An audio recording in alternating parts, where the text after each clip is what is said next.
Okay, Year 9, welcome back to our Wednesday lesson. It is Wednesday, someday in February. I've forgotten the date. Okay, we'll just say someday in February. I'm sure you can check on your devices, but we're going to get a title and a date written down. So let's go for Mastery Review, some mysterious date in February 2021. Okay, guys, so we're going to go straight into our Mastery Review. Number 1. Any minute now. Number 1. Hey, there we go. Okay, number 1. Copy and correct this sentence. The play Death of a Salesman was written in 1994 by Arthur Miller. Now, there are some technical mistakes there, i.e., look at your capitals, look at your punctuation. But there's also a detail that is wrong. It's just checking with that paragraph we wrote down yesterday. So copy and correct this sentence. Number 2, true or false? The scene we've begun to look at is set in a graveyard. Is that true or false? Number 3, true or false? Linda, Biff, Happy and Charlie are all family. 4, complete this statement. Both poems suggest that our relationship with work is out of balance because. And 5, what does requiem mean? Now, guys, ideally, if you can do this from memory, that's a sense of mastering the learning. It's a better sense of self-assessment and achievement. But I'd rather that you used your notes so that you can complete this mastery review and make a good kind of like a foundation of knowledge that we're going to draw upon today. So press pause. I would say give yourself 4 to 5 minutes, no longer than 5 minutes. If you're still working on these after 5 minutes, cut off. Okay, so I've gone as far as I can go. I would even go as far as to say put your timer on, time yourself, give yourself 5 minutes on your timer. If you're done before then, brilliant. If it takes longer than that, cut it off, move on with the lesson. See you in 5 minutes, okay? Okay, so guys, get ready to self-assess. That means give yourself a mark if you're right, and correct any mistakes. Think to yourself, okay, if you were wrong, what did you do wrong? Or where was there a gap in your knowledge? Okay, so let's look at this one, the play. Now, obviously, we needed that capital T. Okay, now I just wanted to remind you of something, that when we're using the titles, now this is the same actually for plays, poems, so we could have say the poem, comma, then we use our our quotation marks, our speech marks, okay, up here, the single ones, to frame the title of the poem, the play, and we capitalize the key aspects of the title. Okay, so the play, comma, Death of a Salesman, was written in. Now it's written in 1949. It's our oldest text. Okay, we're going back here just post-war 1949. 1994 would have been a wrong detail. So the play, comma, Death of a Salesman, with the capitalization for the titles, was written in 1949 by Arthur Miller, capital letters for writers' names, full stop. Okay, so if you've got that correct, give yourself a tick. Any gaps, just correct it. So number 2, these two were quick true or falses. So true, the scene that we're looking at, the requiem scene of the play Death of a Salesman, is set in a graveyard. Okay, if you remember from yesterday, it's getting dark. It's the end of literally the day at the cemetery, and we have a family, or do we have a group of people around a grave. Now, I just wanted to qualify from yesterday, okay, to make sure you were listening. Okay, Charlie is a friend of the family. Charlie is not family. He's a friend of the family.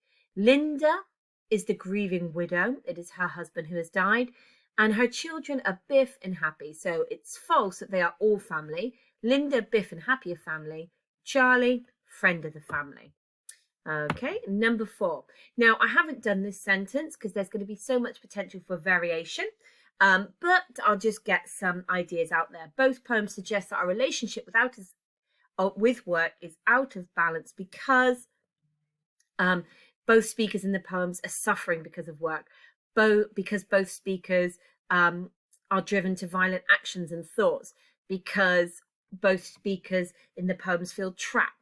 Okay, so it's definitely, though, this theme, and this is important because it's going to lead us into Death of a Salesman, is that it's our relationship with work that's out of balance, that's emerging as a theme in these texts, that we're getting something wrong when it comes to how we work and how we think about work. We've made a mistake.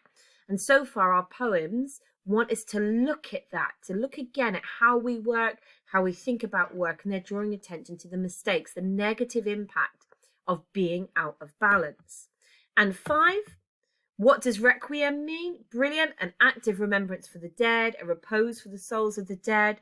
So it's a way of reflecting and remembering the dead, which actually, now that we know that we're in a graveyard, that this scene we're looking at is about somebody who has died, begins to make sense for us. Okay, so give yourself a mark out of 5, and good job if you got a 5 out of 5. Pretty cool if you got 4, 3 or less. Okay, so we're looking at the importance of theme, but we are now redirecting our attention away from poetry into this extract from a play, Death of a Salesman. And our big question is really, can we track the theme now across the play extract? So our title for today, The Importance of a Theme, Death of a Salesman. And I'm still guessing that it's a day in February. It's definitely not Valentine's Day yet. That's next week. But we're kind of roughly about, I want to say 9th, 10th. It's the 10th of February. It's Wednesday, 10th of February. There you go. Okay, so can we track the theme across the play extract? Now, to help us do that, we're going to be looking today at trying to track in this extract ideas about work and the way we work, the problem that's being caused, and the resolution. And by the end of this week, we'll have our answers to those questions. So we're going to do a thinking out loud on paper task. Okay, and we're going to look at this requiem, but I'm going to ask you to do certain things as we go.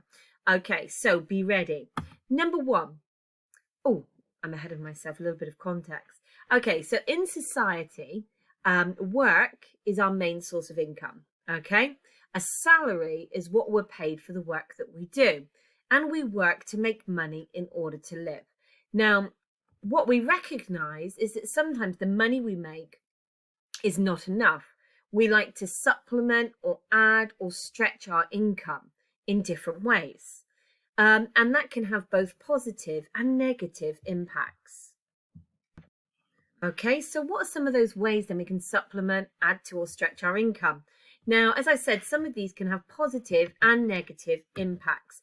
So, for example, loans, okay? Now, I'm just giving us really a bit of context for our background to this play and some of the problems it's going to draw attention to. So sometimes we might get a loan that's going to supplement our income, that's going to stretch our income a little bit. We might get loans to pay for holidays, for cars, but we do live, particularly in Western society, but I think most societies now do somehow offer loans. Now, you can go in a positive way and you get your loan and you pay it back every month, and it's not within your or beyond your means, and it serves its purpose. There can be a negative impact to loans, as we saw with that idea that the demands for loans, if we suddenly feel bombarded with calls, like the hitcher maybe demands to get into work, the pressure of maybe having to pay back money, that you feel you have to work. So there are positive loans that we pay back in time, and actually it enables us to supplement and stretch our income. We get the holiday, we get the car. Sometimes there are loans though that put us under increasing pressure. There was a big kind of focus on what we call the payday loans, so negative or loan companies that were exploiting people's need for money, and they were offering money with huge amounts of interest. And we saw lots of that in the news in the last 5 years, kind of drawing attention to these loan companies that really were exploiting people. So a loan can be both a positive and a negative impact. And actually we can go to different people for loans: banks, loan companies, friends, families. And again, it can have a positive and negative impact on our lives depending on how we manage it. We can use the credit card, the credit system. Now, credit cards are this idea that we can borrow money in advance and therefore enter into agreement to pay it back. I was watching Simpsons recently, and in it they come into an inheritance. Okay, so sometimes we can come into money, we can add or stretch our income, supplement our income in unexpected ways. We can inherit. We can gamble to supplement, add, or stretch our income. How many of you at home are in a family that does the National Lottery? My mum used to do the National Lottery once a week. It used to be much more, I think, prevalent. We used to see a lot more people doing the lottery, but in a way, it's a gamble, isn't it? You pay your money for your lottery ticket, so you're gambling on that £1 or that £5. If your numbers come up, brilliant. Again, we do see in modern society a change in attitude towards gambling. I don't know if any of you have seen the recent adverts about gambling responsibly, knowing when to stop and to say stop. Only gamble if it's fun, only gamble if you're in control. So we do know that there are creative ways that we buy into, that we play into, to kind of supplement, add, or stretch our income. I have never been so excited as the day I got a full house at bingo, and it felt like I won. You know, that £20 note felt like, woohoo, I've won a money. And I also remember in my teenage years, I did make a bet with somebody and won £1,000, but that's a story for another time. But gambling, now the adverts themselves, you know, take control of gambling, only gamble when it's fun, suggest that sometimes the negative impact is that things can become addictive, that we gamble beyond our means. Selling can be a way to supplement, add, or stretch our income. We can sell goods, our things, you know, we can upsell things that we've got, things that we no longer use. We've seen a huge resurgence of kind of like selling sites, sites where you can take photos of your clothes. I think it's called Vinted at the moment. I keep seeing that advert. So we recognize that we can sell what we have, but really this is all about supplementing an income, a salary that we get for the work we do, and sometimes we look to supplement it. We might invest money. This is a way to supplement, add, or stretch our income. We might be astute, and we might invest our money in different schemes, different ways to get the money back. I think Bitcoin is the one I was thinking of, where people were investing money online and suddenly getting loads of money back. But then that was exposed to be a little bit of a risk. So we can invest. Now, the only reason I want to give us that little bit of context there is we have to accept that you are Year 9 students. Now, really, your main source of income is your parent, your guardian, whoever takes care of you. They're the people that are your source of income. Now, whether that's done through pocket money, that they just are available if you need clothes, if you need food. I don't think with the changes in law that you've got many options at your age for jobs or work. You might have an agreement with somebody at home that you do chores for money. You might, I think you can still get newspaper rounds. You might do that for money, but maybe as you get a little bit older and we see that you can start to do Saturday jobs, so you might become have a little bit more ownership of your own income in the future. But at the moment, you're what we call, it's a lovely word, a dependent. You are dependent upon your parents, your guardians, to kind of take care of you. So really, although we are looking at this theme, which is very relevant to our society, we recognise we're a little bit detached. As Year 9 students, we're a little bit detached. But you will be aware of this stuff because of conversations at home, things you're watching on the telly. And it's good to have that awareness in advance so that when we come into our own adulthood, our own independence, that we have an awareness of the issues. So anyway, back to this extract, guys. In this extract, can you circle the word salary? Okay, I'm going to ask you to pause in a minute. Now, obviously, if you've not printed it off, you can literally just use your finger and like track on the screen and go, there's the word salary. There's the word salary. So in this extract, I just want you to read it in your own time. And can you circle the word salary? How many times is it used? To go with it, who says he only needed a little salary? And who says no man only needs a little salary? And then what do you think? So I'm going to ask you to pause and do these notes into your book in a minute for me, okay? What do you think? Can a man be happy with only a small amount of money? Or do we need a lot of money to be happy? So you're just going to press pause here. I'm going to say again, we've got to read it to circle it. So that's going to take about 2 minutes. You're going to find who's saying only needed a little salary versus no man only needs a little salary. So I'm going to give you about 2 minutes for that one and about a minute to have your own opinion. Now, guys, your own opinion doesn't need to be full sentences. We're thinking out loud on paper, so this is just going to be notes. Okay, so salary is used 1, 2, 3, 6 times. You just write down a number. Who says only needed a little salary? Who says no man only needs a little salary? And then what do you think? So press pause, find the answers, and I'll see you in a minute. Okay, so how many times was the word salary used? Did you find it? 2. Okay, so who says he only needed a little salary? Good, Linda, give yourself a tick if you got Linda. Who says no man only needs a little salary? Tick to Charlie. So actually, this is a discussion that Charlie and Linda are having towards the bottom of this beginning of the Requiem. And Linda says, he only needed a little salary. He was even finished with the dentist. In other words, her husband had got to the stage where he'd paid off all his debts. At this time, especially, first time in 35 years, we were just free and clear. So it took them 35 years to earn enough income to clear their debts. He was finished paying off the dentist. He only needed a little salary. And Charlie's response, so Charlie, remember, is a man. Linda's a woman. Charlie's response is, no man only needs a little salary, which suggests that Linda was thinking we're at the stage where everything should be okay. He's paid off his debts. We just need a little bit of money, a little bit of income. And his friend Charlie's like, no, no man needs a little salary. So this idea that actually there's pressure put on men to make big salaries, to have big incomes, big amounts of money coming in. But what did you think? Did you think that actually a man, a person, can be happy with only a small amount of money? Or do we need a lot of money to be happy? Because actually, if we're saying that money makes us happy, you can understand why people get trapped into this idea of work. Because let's look, if in society work is our main source of income, our money comes from work, and we're saying money's going to make you happy, think ABBA, money, money, money, in a rich man's world, aha. We get trapped into this idea that I'm only going to be happy if I've got money. The only way to get money is to work or to look at some of these other creative ways to supplement my money.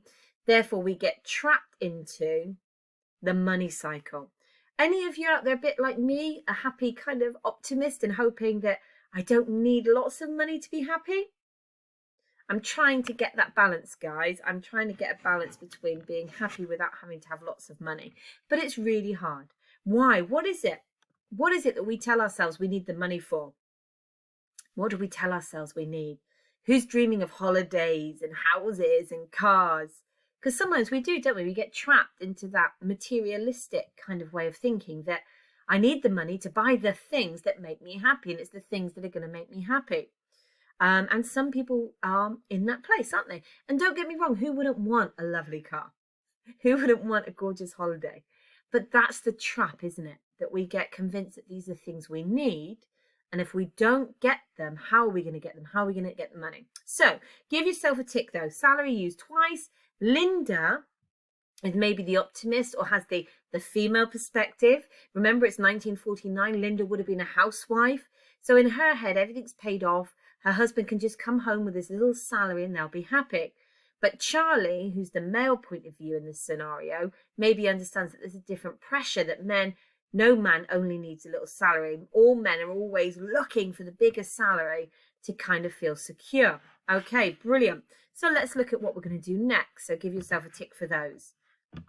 Oh, sorry. And you've said, in my opinion, you can or can't be happy with a little salary because. So, okay, we're going to look at something slightly different now. This time, I want you to find and circle the line. You know something, Charlie. There's more of him in that front stoop than in all the sales he ever made. Okay, so in a minute, you're going to just read through and you're going to find the line. You know something, Charlie. There's more of him in that front stoop than in all the sales he ever made. Who says this line? So we're going to do a similar thing. I'm going to make your notes in a minute. So find the line and then just make a note of who says it. And what does it tell you about the father's job?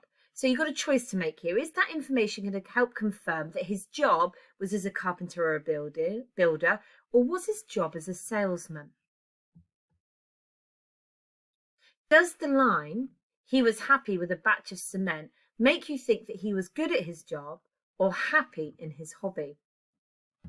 Oh, too far ahead.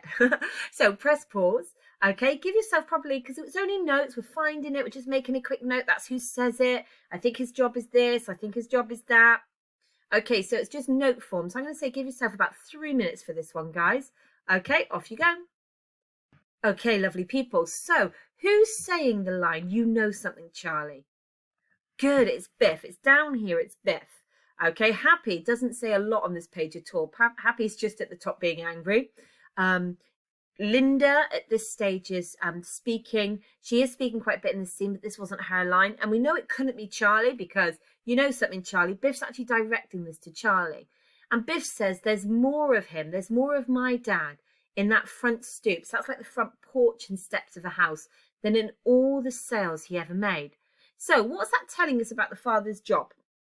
Was he a carpenter, a builder, or a salesman? Now, I was trying to just check your reading here because the dad, it's hinted that his job is a salesman because it says there's more of him in that front stoop than in all the sales he ever made. So actually his job is as a salesman, but his hobby, what made him happy, was to actually be at home, to fix the steps. What does it say? Sundays, making the stoop, finishing the cellar, putting on the new porch. So actually we've got a character, a dad, who's happiest when he's at home, who's happiest with a batch of cement. So he's happiest in his hobby. He's happiest doing the thing, not that he's paid to do, but that he chooses to do when he's not working. Now, just to give you a quick little bit of information as well, Biff says there were a lot of nice days when he'd come home from a trip or on Sundays, home from a trip. So we also get this idea that he's a traveling salesman. Okay, now this was very much a job of the 1940s, post-war.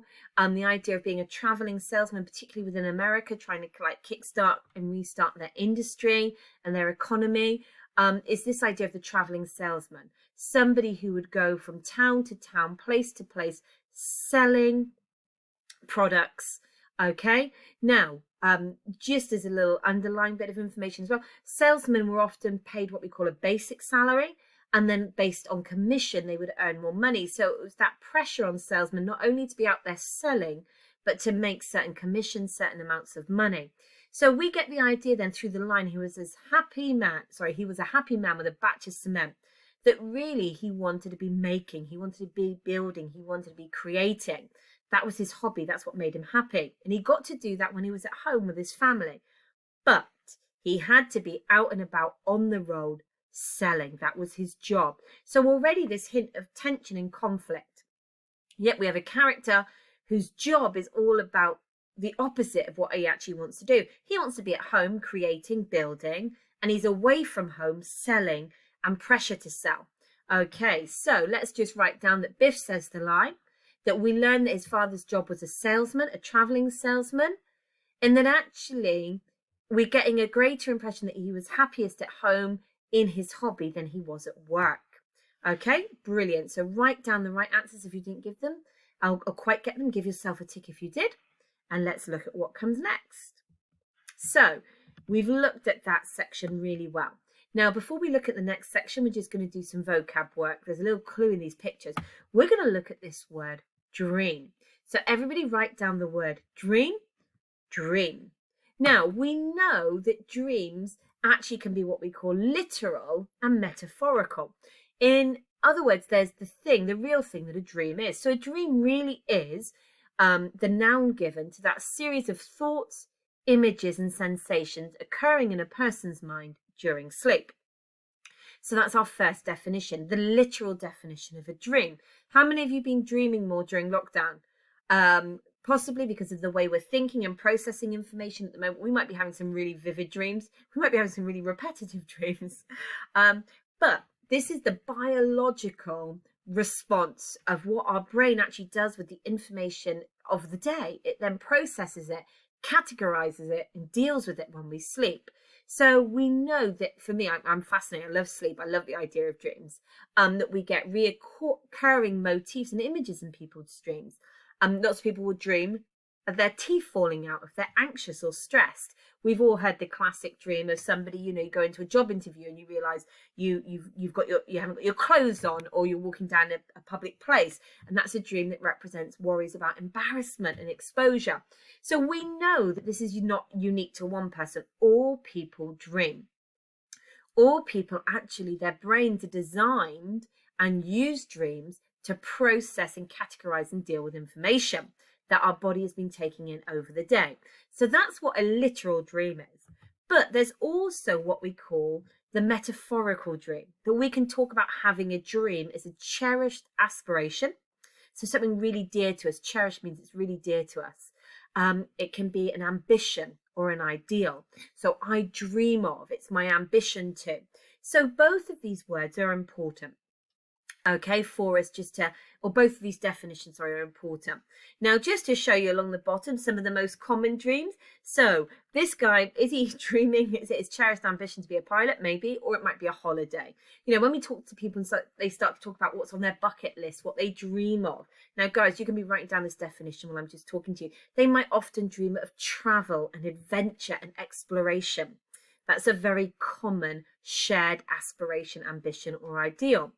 Now, we do also know that there is the opposite of the good dream.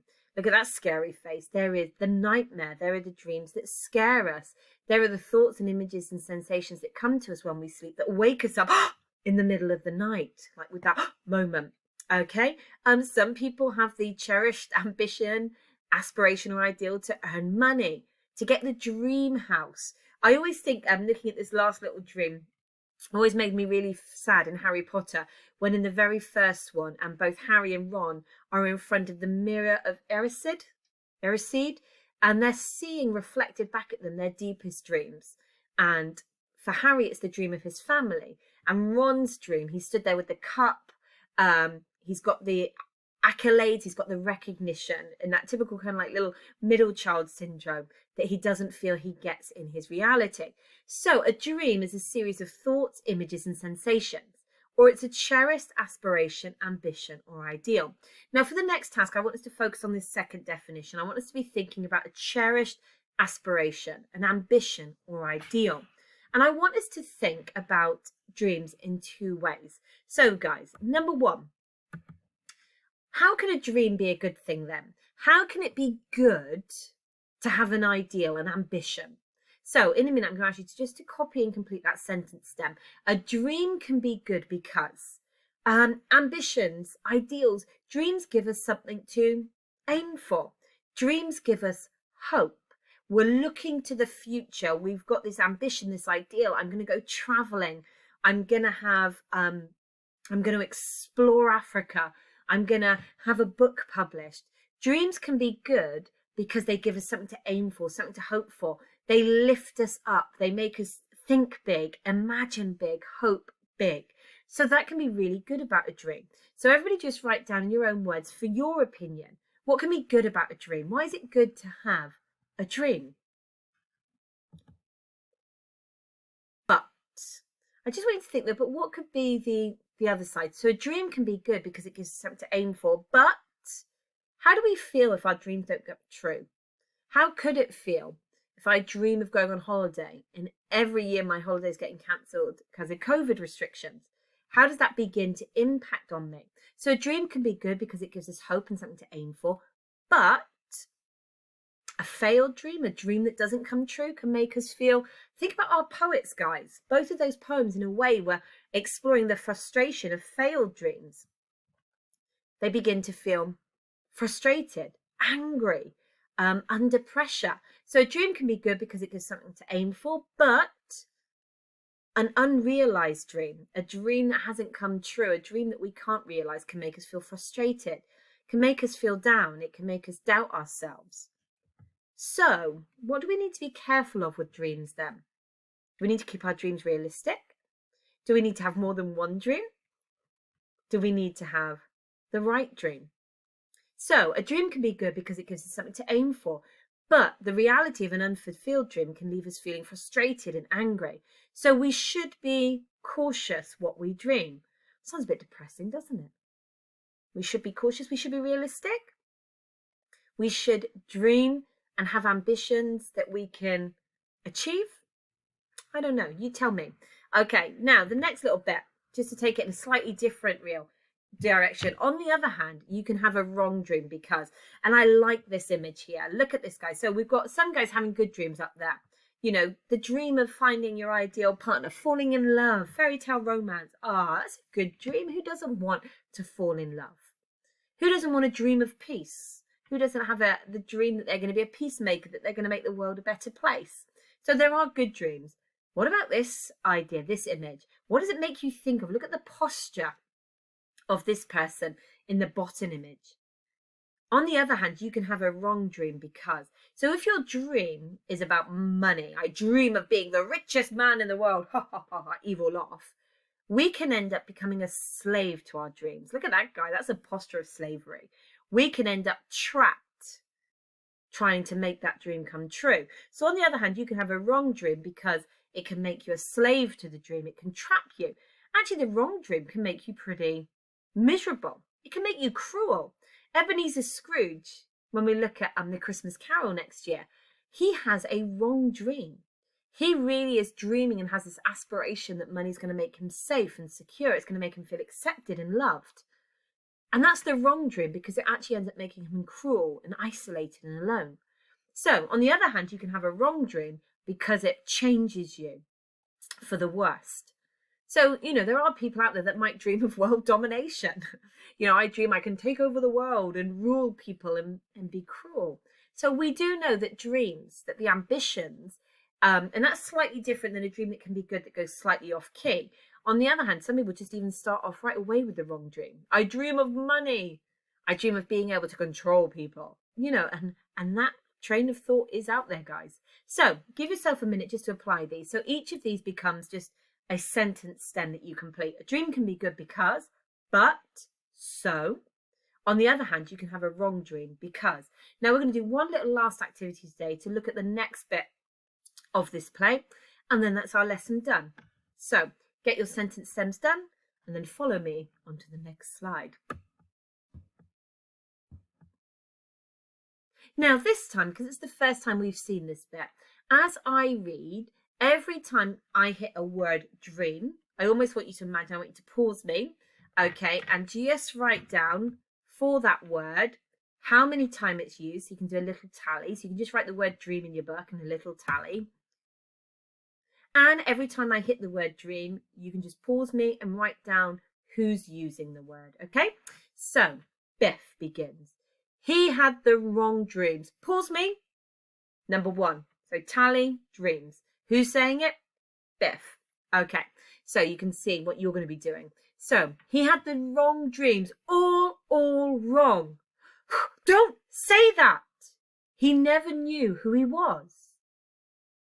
Charlie, stopping Happy's movement, and replied to Biff, nobody does blame this man. You don't understand. Willie was a salesman, and for a salesman there is no rock bottom to the life.